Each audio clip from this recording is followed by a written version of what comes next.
जसलाई नेपाली जनताले तिरस्कार गर्यो त्यही प्रधानमन्त्री केपी ओलीले सिफारिस गर्छ सुशीला कार्कीजीलाई। विचार गर्न जरुरी छ। जसलाई जनताले तिरस्कार गर्छ उहाँकै सिफारिस र सहमतिमा राष्ट्रपतिले छाप लगाउँछ। यहाँ जेनजेको नाममा भोटिङ हुन्छ, नक्कली जेनजे आइडीबाट, जेनजेको नाममा बनाएका नक्कली आइडीबाट भोटिङ हुन्छ र उहाँको नाम पारित हुन्छ। त्यति बेला म स्मरण गर्न चाहन्छु सुशीला कार्कीजी 24 गते आलक झुलक देखा पर्नु भएको थियो। मेरो विचारमा केपी र देउवाको गठबन्धन जो थियो ती दुईटा गुट बाहेक जति पनि राजनीतिक दलहरू थिए तिनीहरूको कुनै न कुनै ढङ्गको सिम्फेटिक जेनजे आन्दोलनप्रति थियो, आम जनविद्रोहमा सहभागिता थियो भन्ने कुरा स्वीकार्न जरुरी छ। त्यसरी व्यापक भएर यो आन्दोलनको परिभाषा गर्ने, त्यो आन्दोलनलाई संस्थागत गर्ने दिशामा जानुको सट्टा संकुचन भएर जेनजेको नाम भजाउने, जेनजेको नाममा एउटा सीमित क्लबहरूतिर लाने र विदेशीको पोल्टामा लगेर थुपारिदिने। आज यो सरकार यो सबै आन्दोलनको जस एम्बेसीले तय गर्ने स्थिति बनायो। यो दुःखद कुरा हो। लोकसेवामा नासुभन्दा मात्र माथिको भ्याकेन्सी खुल्छ, ड्राइभरहरू मनमानी राख्ने सिस्टम सुरु गरे, पिउनहरू करारमा झुन्ड्याउने कामहरू गर्यो, गरिबहरूलाई थाई जागिरबाट आउट गरिदियो। सबै थाई जागिर माथिको मात्र गर्ने, करारहरू गरिबहरूले गर्ने बन्दिए। हिजो त्यसको विरुद्ध आवाज उठिरहेका थिए, मैले लडिरहेको थिएँ। यो श्रेणीविहीन कर्मचारीलाई न्याय पाउनुपर्छ, गरिबलाई पेन्सन चाहिएको छ, गरिबलाई पनि वृद्धि विकास चाहिएको छ। तल तहमा काम गर्ने कि त भन्नु पर्यो सुशीला कार्कीले अब म ड्राइभर राख्दिनँ, भन्नु पर्यो सुशीला कार्कीले मेरो भान्सामा कोही पनि काम गर्दैन, भन्नु पर्यो सुशीला कार्कीले मेरो टोयलेट कोही सफा गर्दैन। गर्छ भने दरबन्दी, खै तिमीले किन दरबन्दी सृष्टि गरेनौ? दरबन्दी सृष्टि गर्नु पर्थ्यो त गरिबको लागि, ती तल श्रेणीविहीनको लागि तिमीले दरबन्दी सृष्टि गर्नु पर्थ्यो। तर तिमीले के गर्यो? त्यो लुटेर सरकारभन्दा अझ माथि थपेर तिमी के गर्यो? करारको कर्मचारी हटाओ भन्यो। अब कहाँ जान्छ त्यति भन्ने प्रश्न सोध्न चाहन्छु। घुस कसले खान्छ? थाईले खान्छ कि करारले खान्छ? कुनै पनि अडामा जानुहोस्, करार कर्मचारी तल्लो लेभलको मान्छेले घुस खान्छ कि माथिल्लो पदवाला थाई कर्मचारीले खान्छ? यो सुशीला कार्कीले जवाब दिनुहोस् मलाई। दुनियाँले बुझिया छ कि माथिल्लो ओहदाका मान्छेहरू थाई कर्मचारीहरूले काम कम गर्ने, करार मान्छेहरू काम बढी गर्ने। झन् तपाईँको अर्को मन्त्रीले भन्छ शिक्षकमा लागू हुँदैन, बच्चाको जीवनसँग खेल्ने, बच्चाको पढाउने मान्छे योग्य हुनुपर्छ, बच्चाको जीवनसँग जोडिएको मान्छे योग्य हुनुपर्छ भन्ने मान्छेमा करार पनि चल्छ रे। अनि नेताजीको गाडी चलाउने मान्छे जो नेताजीको जीवनसँग जोडिया छ, नेताजीसँग जोडिएको विषय खराब ड्राइभर राख्छ? कोही पनि मेयरले वा कोही पनि मन्त्रीले आफ्नो ड्राइभर के खराबलाई राख्छ? बच्चाको भविष्य बिगाड्ने करार पनि चल्छ तपाईँहरूको लागि।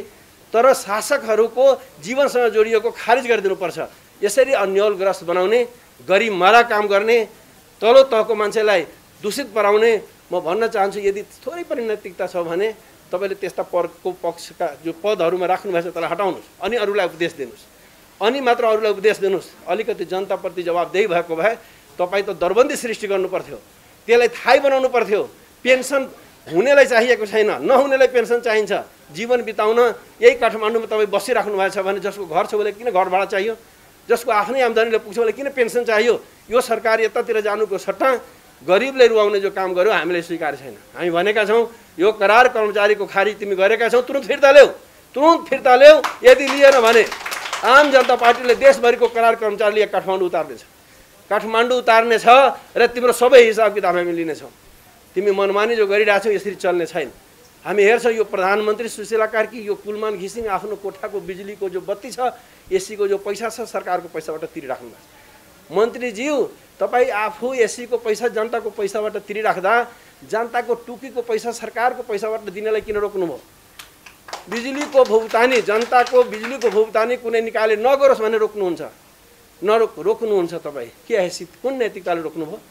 तपाईँको बिजुलीको पैसा सरकारले तिर्दिनु पर्ने, तर एउटा गरिबको टुकीको पैसा, एउटा बिजुली सामान्य बौलको पैसा हामीले तिर्न नहुने, एउटा किसानले जो मोटर चलाउँछ त्यो मोटरको पैसा हामी तिर्दिनु नहुने, सरकारले तिर्यो भने अपराध हुने। के हो तपाईँको दृष्टिकोण भन्न जान्न चाहन्छु। तपाईँको दृष्टिकोण के हो? आफ्नो एसीको पहिला पैसा आफै तिर्नुहोस्, आफ्नो बौलको पैसा आफै तिर्नुहोस्, तपाईँ पनि सुतेको पैसा तपाईँ आफै तिर्नुहोस्, अनि मात्र जनताको कुरा गर्नुहोस्। एउटा गरिबले आफ्नो खेती किसानी गर्छ, सिँचाइ छैन, उसले कृषि मिटर राख्छ, त्यसमा छुट कसैले दिन्छ भने त्यसलाई रोक्ने, कसैलाई रोक्न खोज्नु भएको छ तपाईँले? गरिबलाई रुवाउने तपाईँको हरकत हामीले स्वीकार्य छैन।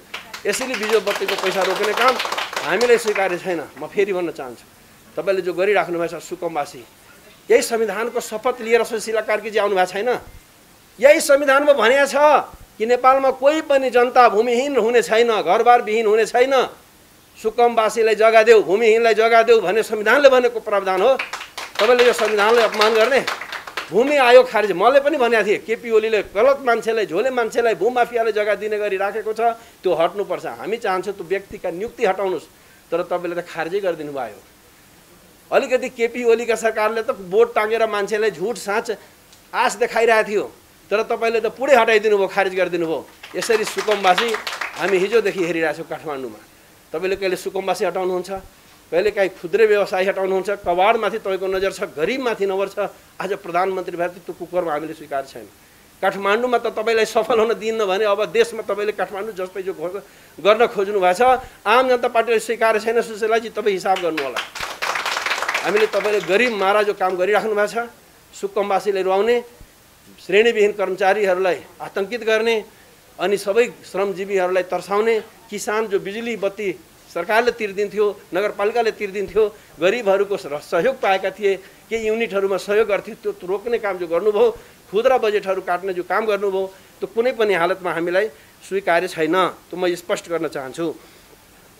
म फेरि भन्न चाहन्छु कि यो सरकार बनेदेखि पछि हामीले लागेको थियो कि राष्ट्रियता बलियो हुन्छ। आज राष्ट्रियताको इज्जत तार तार भएको छ। जनताले बालुवाटारमा एक्सेस पाउँदैन, दिनमा पनि पाउँदैन, तर कूटनीतिक नियोग, राति राति गाडी आएको भिडियो हामी हेर्छौँ। के हो सत्यता म जान्न चाहन्छु। तपाईँ मिडिया साथीहरू मार्फत त्यो प्रधानमन्त्रीले सोध्न चाहन्छु। तपाईँको बालुवाटारमा 12 बजे 1 बजे कूटनीतिक नियोगको गाडी आएको हामी हेरेका छौँ। वास्तविकता के हो दुनियाँलाई बताउनुहोस्। तपाईँको कूटनीतिक संहिता के हो? यो सरकारले कूटनीतिक संहिता कहाँ काम गरिरहेछ? जनताले एक्सेस नपाउने, जेनजेले एक्सेस नपाउने, तर कूटनीतिक नियोगहरू राति राति तपाईँ छिरिराख्ने, यस्तो प्रचार भइराख्दा तपाईँ मुख बन्द गरेर बस्ने हामीलाई स्वीकार्य छैन। देशलाई बन्दगी बान्ने आउने काम हामीले स्वीकार्य छैन। दुनियाँले भन्छ तपाईँ विदेशी डलरबाट बनेका एनजिओहरूले देश चलाइरहेको छ, यसो जवाब दिनुहोस्। के हो भने हामी दुनियाँ जान्न चाहन्छौँ, कस्तो सरकार चलिरहेको छ हामी जान्न चाहन्छौँ। र म फेरि भने अहिले यो सरकार एउटै माइन्डेडका साथ बनेको छ, त्यो हो चुनाव।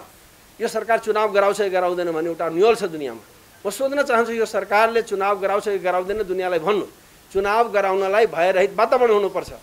आज काठमाडौँ जस्तो सिटीमा आफ्नो सुरक्षाको लागि मान्छेले गस्ती गरिरहेछ, समूहगत गस्ती गरिरहेछ, पहरेदारी गरिरहेका छन्।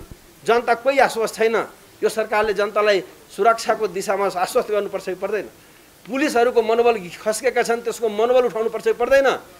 जति पनि हात हतियार लुटिएका छन् ती हात हतियार सरकारी ढुकुटीमा आउनुपर्छ कि पर्दैन? जति पनि कैदी बन्दीहरू फरार भएका छन् त्यो आउनुपर्छ कि पर्दैन? यदि आउनुपर्छ भने म सोध्न चाहन्छु सरकारलाई कि हाम्रो हात हतियार कति लुट्यो? गृहमन्त्रीज्यू, हाम्रो प्रहरीको हात हतियार कति लुट्यो? एउटा पत्रकार सम्मेलन गरेर यसरी बताउनु दुनियाँलाई। हामी आश्वस्त हुन चाहन्छौँ। हाम्रो प्रहरीको मनोबल खस्केको छ, तपाईँले के उठाउन कोसिस गर्नुभयो हामी सुन्न चाहन्छौँ। नेपाली जनता आश्वस्त भइरहेको छैन। तपाईँले आश्वस्त बनाउने, ढुक बनाउने, सुरक्षाको दिशामा के गरिराख्नु भएको छ दुनियाँलाई बताउनुहोस्। कति बन्दी कैदीहरूलाई ल्याउनु भयो, के ल्याउने पहल गरिराख्नु भएको छ, कति फरार भयो दुनियाँलाई भन्नुहोस्। एक एक बात दुनियाँ जान्न चाहन्छ, आश्वस्त हुन चाहन्छ। चुनावको लागि भयरहित वातावरण जरुरी छ। प्रधानमन्त्रीज्यू तपाईँ त्यतातिर काम गरिराख्नु भएको छैन, स्टन्ट गरिराख्नु भएको छ। म अर्को नेतालाई भन्न चाहन्छु, संसद पुनर्स्थापना भन्छ। देश चुनावमा गइसक्यो, चुनाव भन्दा दायाँ बायाँ गर्ने अधिकार छैन। आज यही देउवा र ओलीको अनैतिकताले देशको यो दुर्दशा हो, उनीहरूको आफै दुर्दशा हो। उनीहरूले चुनावको बेला अलग अलग भोट मागेका थिए। एमाले काङ्ग्रेसको विरुद्धमा भोट मागेका थिए, काङ्ग्रेसले एमालेको विरुद्धमा भोट मागेका थिए। तर सरकार बनाउँदा जनताको जनादेश विपरीत अपवित्र ढङ्गले गठबन्धन गरे। शाकाहारी होटलको बोर्ड टाँगेर मास बेच्ने काम भयो, जसको कारण जनता रिसाएको कुरा फेरि केपीले बिर्सिरहेको हामी हेर्छौँ। केपीजी तपाईँले होइन यो सरकारको सिफारिस गरेको? म राष्ट्रपतिले भन्न चाहन्छु यो पत्र बाहिर गर्नुहोस्। यदि राष्ट्रपतिले पत्रमा लेखेको प्रधानमन्त्रीको सिफारिस र सहमतिको कुरा साँचो हो भने त्यो पत्र बाहिर गर्नुहोस्, नत्र तपाईँ माफी माग्नुहोस्। तपाईँले यसरी खेल गरेर जनतालाई गुमराह बनाउने। प्रधानमन्त्रीले सिफारिस गरेको छ, सहमति गरेको छ भनेर राष्ट्रपतिले भन्छ संविधान जोगाएका छौँ, सरकार मात्र गुमेको छ, सबैको सहमतिमा बनेको छ भने राष्ट्रपति भन्नुहुन्छ। अर्को नेता आएर सभामुख टाउको उठाउनुहुन्छ। ती सभामुख थिएन र राष्ट्रपति कार्यालयमा? यदि सभामुख राष्ट्रपति कार्यालयमा थियो, प्रधानमन्त्रीको लिखित सहमति थियो भने किन आज केपी ओली र केपी ओलीको पार्टीले संसद पुनर्स्थापनाको कुरा गर्छ? यो अनैतिक पोलिटिक्स होइन, यो जनतालाई मूर्ख बनाउने पोलिटिक्स होइन, देशको राजनीतिक भविष्यलाई गिजोल्ने पोलिटिक्स होइन। यस्तो पोलिटिक्स हामीले कदापि स्वीकारे छैन। केपी ओलीजी फेरि ध्यान राख्नु होला। तपाईँले लागेको छ कि म यो सरकार अक्षम भइसक्यो, म नाङ्गै हिँड्छु, हिजो नाङ्गै त हिँड्नु भएन, 2/3 हुँदा फेरि नाङ्गै हिँड्ने त दुस्साहस गर्नुहुन्छ भने हामीले स्वीकारे छैन। अब देश चुनावमा जानुपर्छ, चुनावमा भयरहित वातावरण सरकारले बनाउनुपर्छ। यो स्टन्ट होइन। मैले हेरिरहेको छु यता सुशीला कार्की पनि, तब यो सरकार बनेको दुईटा पक्षले हो। जेएनजेको नाउँमा बालनजीले सिफारिस गरेको सुनेका थियौँ, यता केपीजीको लिखित प्रस्ताव आएको भने सुनेका छौँ। दुईटै बाहिर हेर्दा दुईटै नाटक गरे जस्तो, सुशीलामा त दुईटै एक ठाउँमा छ, चुनाव भाँड्न दुईटै एक ठाउँमा छ। एउटा सरकारमा बसेर चुनाव भाँडिरहेछ, अर्को चुनाव सरकारभन्दा बाहिर। हामीलाई चुनाव चाहिएको छ, शान्तिपूर्ण निकास चाहिएको छ। यसको लागि नेपाली जनता अब चुप लाग्दैन। तपाईँको तमासा हेरेर हामी बस्दैनौँ। देशलाई एउटा ट्र्याक दिनुहोस्, एउटा लोकतान्त्रिक ट्र्याक दिनुहोस्। हामी चाहेका थियौँ जनताको जनविद्रोहलाई सम्बोधन गरोस्, अन्तरिम संविधानसहित नयाँ सरकार बनोस् हामी चाहेका थियौँ। अन्तरिम सरकार, अन्तरिम संविधान एउटा रोड म्याप हुन्थ्यो। तर यी नेताहरू गुमराह बनाए, त्यसलाई धुमिल बनाए र हाइजेक गरिदिए विदेशी शक्ति केन्द्र, जो हामी दुःखमा प्रकट गऱ्यौँ। र अब फेरि यसरी नहोस् भन्न चाहन्छौँ। त्यसर्थले पनि आम जनता पार्टीले भनेको छ, चुनावको लागि सम्पूर्ण हिसाबले हामी साथ दिने, चुनावको लागि जनतासहित रोडमा आउनुपर्छ भने आउने। यस्ता कुनै पनि षड्यन्त्र हामीले स्वीकार छैन। संसद पुनर्स्थापनाको कुरा जनताले उही जमानामा खारिज गरिसकेको विषय फेरि बिउत्याउने र गिजोल्ने काम हामीले स्वीकारे छैन। यसमा जहाँबाट भए पनि हामी खबरदारी गर्छौँ भन्ने कुरा तपाईँहरू समक्ष राख्न चाहन्छौँ। म अर्को कुरा म भन्न चाहन्छु,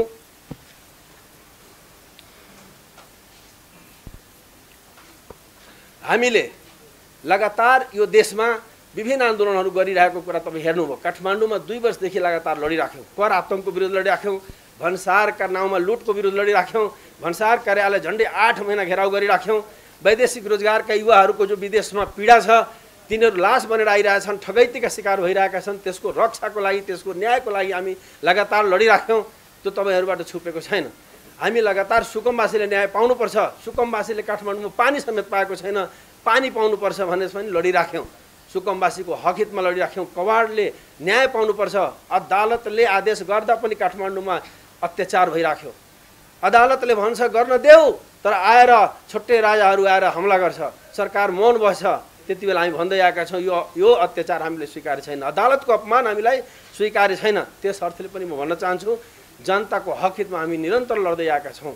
हामी सहकारी, हामी लघु पीडितको पक्षमा न्यायको लागि हामी लड्दै आएको कुरा तपाईँहरूबाट छुपेको छैन। मुख्यतः हामी दलतन्त्रको विरुद्ध लगातार लड्दै आयौँ। आज पनि जो सिस्टम छ, दलतन्त्रलाई नै बढाउने, त्यो पार्टी नहोला, त्यो नेता नहोला, तर जग भनेको दलतन्त्रकै हो। यो नहट्दासम्म नेपालको भविष्य बन्दैन भने हामी निचोडका साथ केही सुझावका कुराहरू हामी भन्ने गर्छौँ। यो संविधान, यो रगतमा जसरी एउटा बाल्टिनमा थोरै पानीमा चिनी राखिदिनु त्यो सबैतिर गइसकेको हुन्छ, त्यसरी यो संविधानमा यति खराब चिजहरू घुसाइएको छ कि एउटा दफा निकालेर हुँदैन भनेर हामी भन्दै आएका छौँ। त्यसैले यो सरकार बदलावसँगै सिस्टम बदलावको दिशा अगाडि बढ्नु पर्थ्यो। तर पनि हामीले गत केन्द्रीय समितिबाट केही पोइन्ट आउट गरेका छौँ।